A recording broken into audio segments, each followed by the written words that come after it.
Hey, we're the Collins family. I'm Trevor.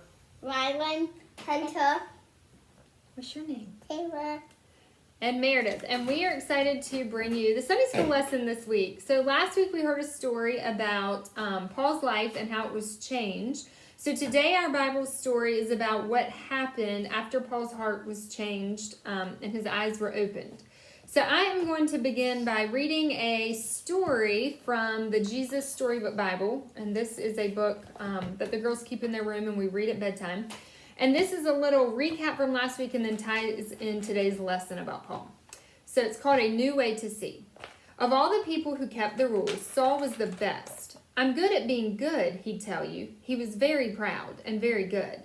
But he wasn't very nice. Saul hated anyone who loved Jesus. He traveled around looking for them. He wanted to catch them and put them in prison. He wanted everyone to forget all about Jesus. He didn't believe Jesus was the rescuer, and he didn't believe Jesus was alive either. You see, Saul had never met Jesus. So one day, Jesus met Saul. Saul was on his way to Damascus when suddenly a dazzling light flashed like lightning. It was brighter than the sun. It was too bright. Saul shielded his eyes and fell to the ground. He heard a loud voice. It was too loud. It gave Saul a headache. Saul, Saul, said the loud voice, why are you fighting me? Lord, Saul answered, who are you? I am Jesus, said the voice. When you hurt my friends, you were hurting me too. Saul's whole body trembled. Go to the city, Jesus said. I'll tell you what to do. When Saul opened his eyes, he couldn't see. His helpers had to hold his hand and lead him like a little child. Saul was blind for 3 whole days, and yet it was as if he was seeing for the very first time. Meanwhile, there was a man named Ananias who loved Jesus. Jesus came to him in a dream. Go to Saul and pray for him, and I will make him see again. Ananias knew all about Saul and how he hated Jesus' followers. Lord, he has come to hurt us. But Jesus told Ananias, Saul is the one I've chosen to tell the whole world who I am. So Ananias went to Saul. Brother Saul, Ananias said, it was Jesus you met in the road. And Ananias prayed for Saul. Suddenly Saul could see again, but he saw everything differently. He wasn't mean anymore. He even changed his name from Saul to Paul, which means small and humble, the very opposite of proud. And do you know what Ananias' name means? The Lord is full of grace. Grace is just another word for gift, which is funny because that's what Paul's message was all about from then on.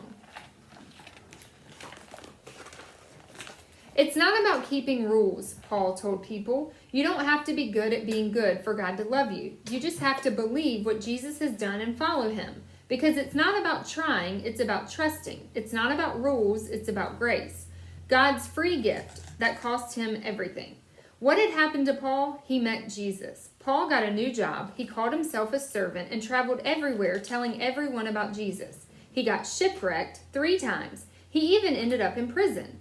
God loves us, he wrote from prison. Nothing can ever, no not ever, separate us from the never stopping, never giving up, unbreaking, always and forever love of God he showed us in Jesus.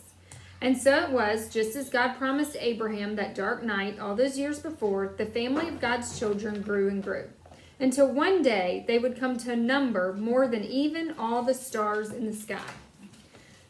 So even though Paul was chosen by God to share the good news about Jesus, he was still presented with some challenges.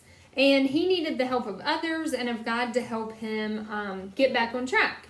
So one of the suggested activities was to create a maze, and you can do that with pencil and paper, or if you want to get creative, you could use sidewalk chalk outside, or maybe ask your parents if you could use objects for an indoor or outdoor obstacle course.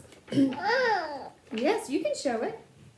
And this maze reminds us of Paul's path in telling others about Jesus. And even though he hit some roadblocks, like you might in that maze, he relied on others and especially on God to help him get back on track. So you can maybe create a fun maze for people in your family to complete.